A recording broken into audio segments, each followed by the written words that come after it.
Hello, I'm Ashley Hefner, Advanced Planning Manager for the City of Culver City. Culver City is in the process of updating its general plan, which will help guide how our city government makes decisions and serves residents over the next 25 years. The general plan covers topics we all care deeply about, including housing, the economy, climate adaptation and resiliency, health and equity, transportation, arts and culture, parks and recreation, urban design, and so much more. I'm pleased to introduce a new video series where our team of expert consultants will share key findings from their research on existing conditions in Culver City. The city will use their insights and feedback from the community to shape policies in the updated general plan. A mini survey accompanies each video for you to share your thoughts on the content presented in the videos. We need to hear from you to create a general plan for Culver City that's driven by our community values. So please share the videos and surveys with others. This is a challenging time, and we thank you for your continued interest in the general plan update. Community engagement related to the general plan update will continue. For the time being, it will transition to an online format through methods such as these informational videos and surveys to gather input. Thank you, and please enjoy the video. Hi, and welcome to this presentation on parks, recreation, and open space in Culver City. My name is Megan McNulty, and I'm a planner with the urban planning and design firm Ramey & Associates. Today, I'll walk you through an inventory of park and recreational facilities, park service and access, challenges, and potential opportunities to improve these facilities in the future. First, I'll give you an overview of Culver City's park inventory. The City of Culver City owns and operates 2 community parks, 7 neighborhood parks, and 5 parkheads or mini parks located throughout the city. In total, the city owns and operates 91.5 acres of parks. In addition to city-run parks, Culver City residents have access to many other green spaces and open spaces. These other facilities include state parks like Baldwin Hills State Park, City of Los Angeles parks just outside city boundaries like Media Park, which sits on the border of Los Angeles and Culver City, Culver City Unified School District facilities. The city has a joint use agreement with the school district, which allows it to use school grounds and facilities for recreational programming. Cemeteries, including Hillside Memorial and Holy Cross, and plazas, which are either owned by the city or are publicly accessible places on private property built as conditions of development approval. Together, these facilities add about 700 acres of green space and open space within convenient access to Culver City residents. In addition to park facilities, the City of Culver City owns and operates several recreational facilities spread throughout the city. The city runs most of its classes, community events, preschools, and other programming for people of all ages at these facilities. Most of the city's recreational facilities are in need of upgrades in order to continue to provide a high quality of service to Culver City residents. Finally, another major asset of Culver City is Biona Creek. Efforts to improve Biona Creek and enhance it as a public amenity have been in the works for over 15 years. This initiative, called the Biona Creek Revitalization Project, has 3 main objectives. Completion of the project, as well as the Park to Playa project, could be a unique opportunity to improve bicycle and pedestrian connectivity throughout the city, enhance the public realm, and improve access to parks and trails.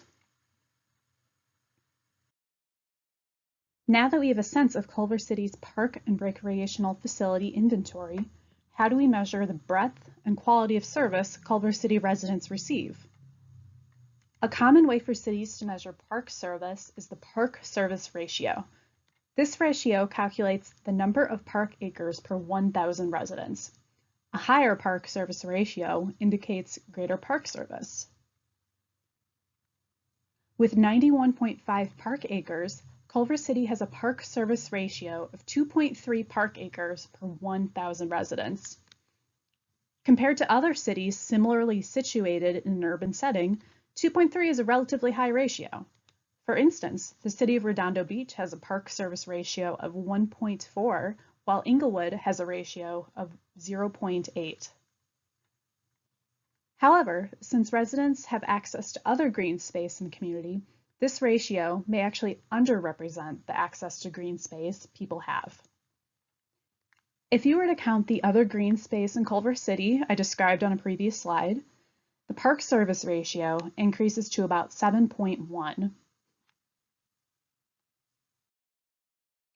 Another way to assess park quality is by measuring park access. Convenient access to quality parks is important because it can increase exercise and create other health benefits. The map to the right shows residential areas in yellow, parks in dark green, and areas within a quarter mile of a park shown in light green surrounding each park like a halo. In this map, we measured the overlap between the yellow residential areas and the light green areas within walking distance to a park. And we found that about 35% of residences in Culver City are within a quarter mile of a park. You'll see some areas like McLaughlin, Studio Village, and Washington Culver do not have city parks within their limits, though some residences are within close walking distance of parks in nearby neighborhoods. Interestingly, the existing general plan's recreation element, which dates from 1968, also maps park access. The map here identifies park-deficient areas, shown in pink. If we superimpose the pink park-deficient areas from the 1968 map on top of the park access map I just presented, you'll see that many areas that were park-deficient over 50 years ago are still park-deficient today. These maps reveal that the lack of park access for all residents is not a new issue at the city, and ensuring equitable park access for all should be a priority for future parks planning. The importance of having convenient access to parks and open spaces has become increasingly apparent during the COVID pandemic. During the pandemic, parks have been especially important for physical, mental, and social reasons. For instance, being able to connect with nature has helped many relax and relieve anxiety during the pandemic. With gyms being closed, parks provide opportunities for physical fitness.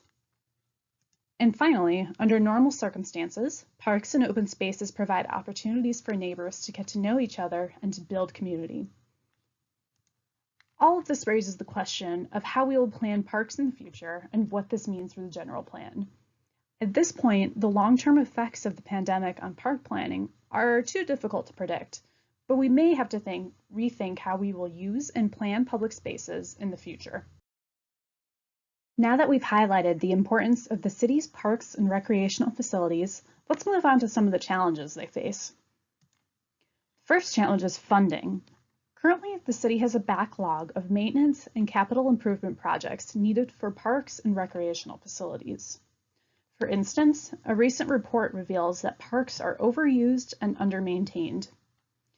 Capital improvement projects are also needed to update facilities with improved lighting, shade, and accessibility, and create new facilities, like another pool.